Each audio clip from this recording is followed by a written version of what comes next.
ngayon guys is may katuwaan ako ngayon na na-discover dito sa drive ko. So ayan, kaya pala tinawag siya ng female at male. Huwag mong subukan.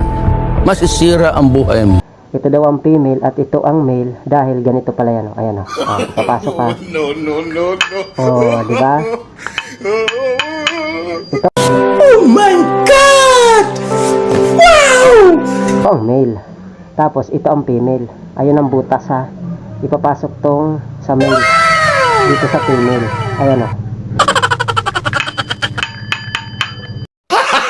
Gago! Kaya pala ganun. Kaya pala ang tawag dito is male, female. Alam niyo na guys. Ayan, papasok ako. Diba?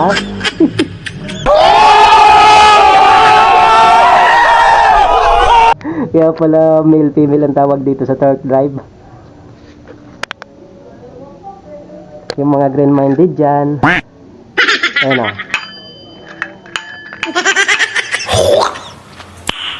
Nice. Male, female, pinapasok.